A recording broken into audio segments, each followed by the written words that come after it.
এ জীবনে না করিলাম বন্দেগী, এ জীবনে না করিলাম বন্দেগী, গুনাহ করে কাটাইলাম জিন্দেগি, গুনাহ করে কাটাইলাম জিন্দেগি। তওবা করে আমার তওবা ভাঙ্গিনা, তওবা করে আমার তওবা ভাঙ্গিনা, অবশেষে খাঁটি তওবা করিলাম, অবশেষে খাঁটি তওবা করিলাম। কথা কোন কথা ঠিক ঠিক না? হযরত ইয়াসির রাদিয়াল্লাহু তাআলা আনহুর দুইটা পা দূরে চলে গেছে, পা দুইটা ফাটতেছে। আবু জাহাল রক্ত পড়া দেখতেছে, কাফের গুলো দেখতেছে হযরত ইয়াসিরের পা চির হইয়া ফেরে ফেরে রক্ত পড়তেছে। এরপর কাফের বেঈমানের গোষ্ঠীরা হযরত ইয়াসির রাদিয়াল্লাহু তাআলা আনহুকে ছাড়ে না। হযরত ইয়াসির আর সহ্য করতে পারে না, মালিক আল্লাহকে ডাক দিয়ে কইরে, মালিক তুমি আমাকে এত কঠিন মুসিবতের ভিতরে ফালাইছ, আমি ইয়াসির একবারের জন্য তোমার উপর সন্তুষ্ট না, তবে আমার মালিক আমি ইয়াসির তোমার কাছে সাহায্য চাই, তুমি আমার উপর সাহায্য করো। ওরে আমার মালিক, তুমি আমার ঈমানটা নষ্ট করে দিবা না, কাফেরদের সামনে আমার ঈমানটা নষ্ট করে দিবা না। আল্লাহ তাআলা হযরত ইয়াসির রাদিয়াল্লাহু তাআলা আনহুর ঈমানি কথাটা আল্লাহ তাআলা মঞ্জুর করছেন, কবুল করছেন। জোরে বলেন সুবহানাল্লাহ।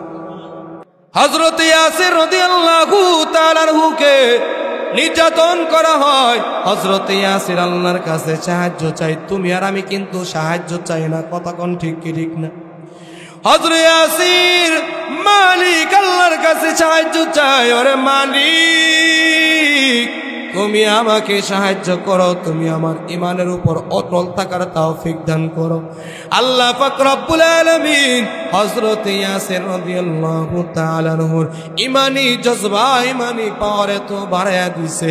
শুধু তাই নয়, কিতাবের ভিতরে উল্লেখ করা হয় আল্লাহ তাআলা হযরত ইয়াসিরের জন্য যেই জান্নাতটা বানায় রাখছে, ওই জান্নাতটা আল্লাহ পাক রব্বুল আলামিন হযরত ইয়াসিরের চোখের সামনে স্পষ্টভাবে তুলে ধরছে। বলেন সুবহানাল্লাহ।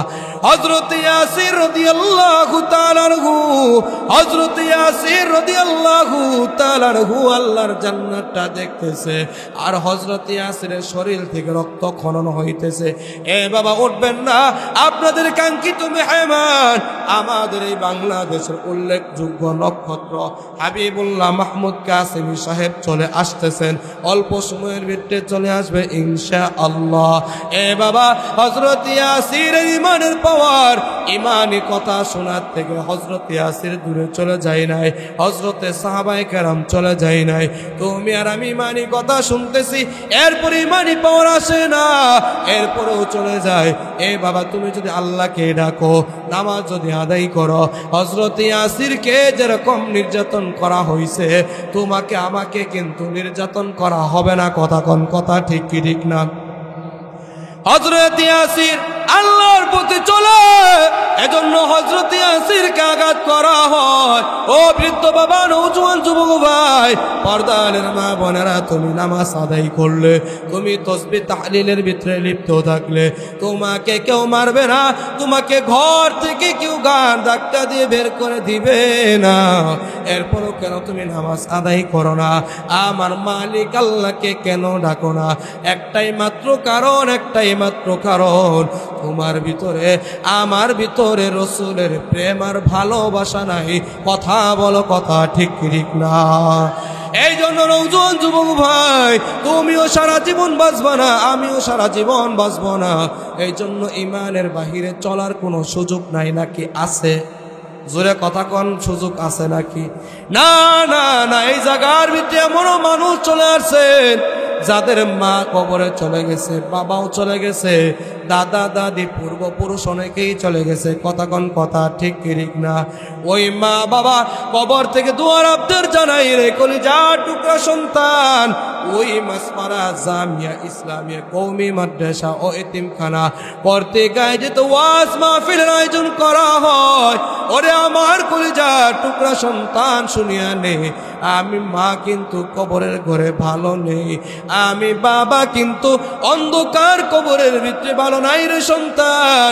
আমি মা তোর জন্য কত কষ্ট করলাম, আমি বাবা তোর জন্য কত কষ্ট করলাম।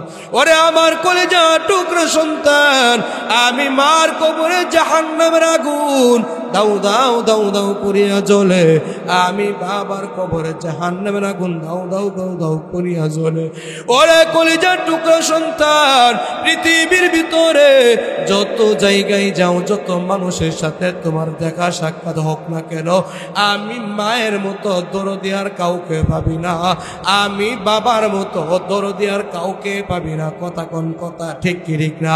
এ বাবা, বউ মারা গেলে বউ পাওয়া যাইবে প্রতি ঘরে ঘরে, বউ মরিলে বউ পাবি প্রতি ঘরে ঘরে, মা হারালে বাবা হারালে পাবি না সারা বিশ্ব ঘুরে। কথা কোন কথা, ঠিক কি ঠিক না?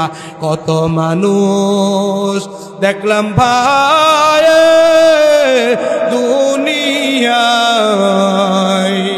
কত মানুষ দেখলাম ভাই দুনিয়ায়, মায়ের মতো এত আপন কেহ নাই, কন্যা বাবার মতো এত আপন কেহ নাই।